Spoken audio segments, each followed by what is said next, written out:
Olá, bem-vindos ao quadro Fique Sabendo. Eu sou a enfermeira Janaína Petrini e hoje vamos falar sobre o dia 8 de julho, que está marcado no calendário da saúde como Dia Mundial da Alergia. Essa patologia, ela é muito comum, né? A maioria das pessoas desenvolve em alguma fase da vida algum tipo de alergia e é muito importante a gente falar um pouco sobre os riscos deste problema de saúde. Então, essa data, ela tem o objetivo de conscientizar toda a população, a sociedade no geral, sobre esse crescente problema de saúde. As alergias, elas podem se manifestar em todo o sistema do nosso corpo, né? Como uma resposta imunológica exagerada a alguma substância estranha que entra em contato com o nosso organismo. Nos casos de reação alérgica grave, a gente costuma dar o nome de anafilaxia, que é o quadro mais grave, né? Mais potencial, assim, risco à vida do indivíduo, porque ele pode causar a morte dessa pessoa. A anafilaxia, o choque anafilático, ele é causado pelo fechamento, né, da glote, no qual a pessoa ela não consegue respirar. Então acaba a pessoa evoluindo, né, para uma parada cardiorrespiratória, para uma parada respiratória, enfim, acaba podendo evoluir a óbito, né, se não for revertido a tempo. É importante a gente falar sobre alguns tipos de alergia. Nós temos algumas alergias respiratórias que ela afeta as vias aéreas superiores, né? São muito comuns, né, na população, principalmente crianças e adolescentes. Ela geralmente provoca rinite, a asma alérgica, né? E também pode estar associada a algumas outras doenças respiratórias, como a sinusite, por exemplo.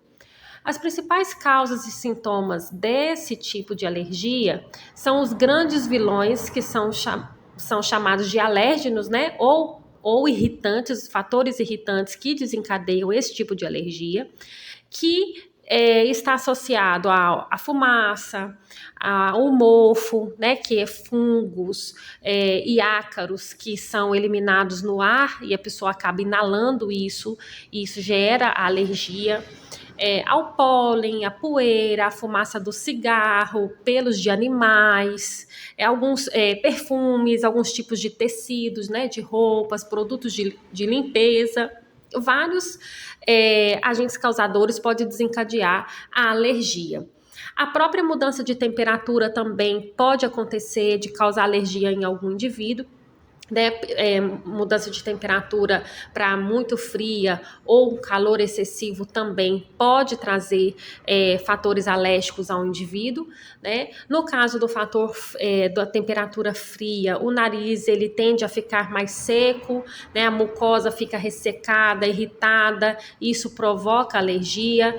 Os sintomas mais comuns e característicos nesse caso são os espirros, a congestão nasal, aquela coriza que é uma aguinha que fica descendo pelo nariz, né? Pode trazer irritação na garganta, dos olhos, que podem ficar avermelhados também, coçando, né? Aquela coceira, que são os sinais mais característicos dessa doença. Como que a gente geralmente trata esses tipos de alergia? Evitando o contato com esses alérgenos, né? Evitar o contato com poluição, com poeira. Se você já identificou que tem esse tipo de alergia ao perfume, evitar usar ou fazer contato muito próximo com pessoas que fazem uso. Isso tudo ajuda a evitar e fazer o uso de alguns medicamentos que são prescritos para o alívio desses sinais e sintomas. A gente também tem algumas alergias de pele, né? Alguma reação inflamatória que pode acontecer na pele, como a dermatite atópica, por exemplo, que é uma alergia cutânea, né? Que aparece na pele da pessoa, pode vir acompanhada de rinite ou asma. A dermatite atópica, ela é uma doença genética e os fatores desencadeantes é alergia por mofo, pólen, animais, o perfume, como eu falei anteriormente, certo? E também pode estar associada às temperaturas muito frias ou muito quentes, pode estar associada a algum tipo de infecção, ao estresse e alguns tipos de alimentos. Para tratar a dermatite atópica, é importante evitar substâncias que causam alergias, como, por exemplo, o banho muito quente, né? A gente pede para a pessoa não tomar banho com água muito quente, ter que ser uma água mais para fria, menos quente um pouquinho, né? Uma água menos quente, porque a temperatura aumentada pode causar alterações na pele. E a hidratação diária dessa pele, né, é muito importante. Existem alguns produtos específicos para pessoas que têm esse tipo de patologia, né, essa dermatite atópica. Então, é importante que a pessoa seja diagnosticada e bem orientada para ter uma vida com menos desconforto, né? A gente também tem as dermatites de contato, no qual a gente pode apresentar, né, algumas irritações, né, no caso da pele, né, fissuras que pode aparecer no local onde entrou em contato com a pele, enfim, coceiras. Nós temos as urticárias, que também é uma irritação cutânea associada a alimento, a calor ou frio, né? Ou alguns medicamentos.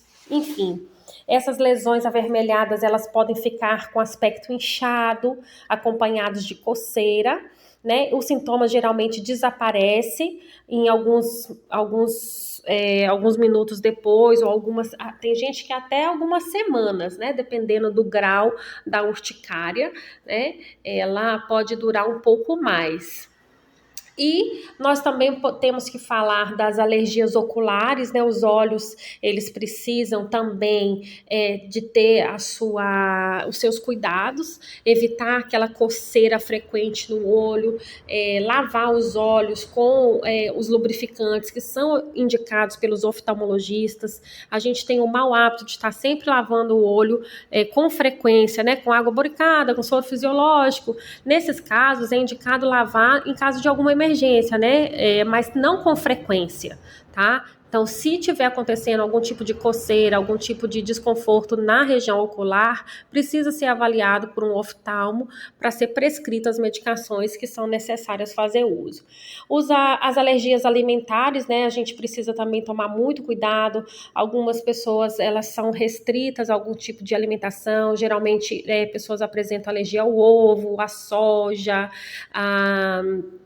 aquelas nozes, castanhas. Isso também é importante identificar. Geralmente esse tipo de alergia, ele acontece logo na infância, né, com a pessoa quando criança, na fase da infância e adolescência, é mais fácil de identificar, que a pessoa já percebe logo que existe alguma restrição alimentar. E a alergia medicamentosa, é muito importante a gente falar sobre isso, porque a automedicação, ela vem com muita frequência. As pessoas têm o mau hábito de se automedicarem, achar que pode tomar tudo para tudo. E nem tudo que é para um é para o outro. Então, para fazer uso de medicamento, é preciso ser prescrito pelo médico. O paciente, ele precisa ser avaliado para fazer o uso correto de medicação e não se automedicar. Meu vizinho disse que é bom, eu vou lá e tomo. Existem alguns medicamentos que não podem ser associados, porque podem causar algum tipo de reação, né? Então, tudo isso tem que ser feito com muita cautela e cuidado para não trazer nenhum risco, né, para a vida desse paciente. Tá certo? Existem alguns outros tipos de alergias, né? Alergia ao látex, né? E isso acaba trazendo algum tipo de desconforto ao paciente, porque muitas vezes o médico calça a luva, ou o enfermeiro, ou o dentista, você precisa ir ao dentista e não sabe que tem alergia ao látex, né? Da luva. Então, isso também, ela se enquadra em outros tipos de alergia. É importante a gente se conhecer, né? Conhecer o nosso organismo, conhecer os nossos hábitos, saber o que a gente comeu, por onde a gente passou, para tentar descartar determinadas possibilidades e identificar o fator de risco.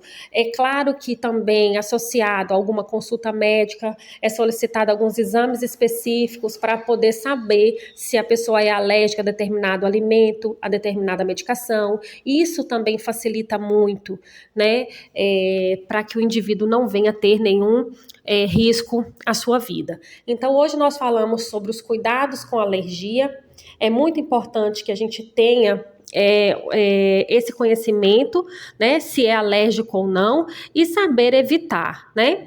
Então fica aqui a nossa dica do dia de hoje. Na semana que vem traremos novos assuntos a serem abordados. Fiquem com Deus e até lá!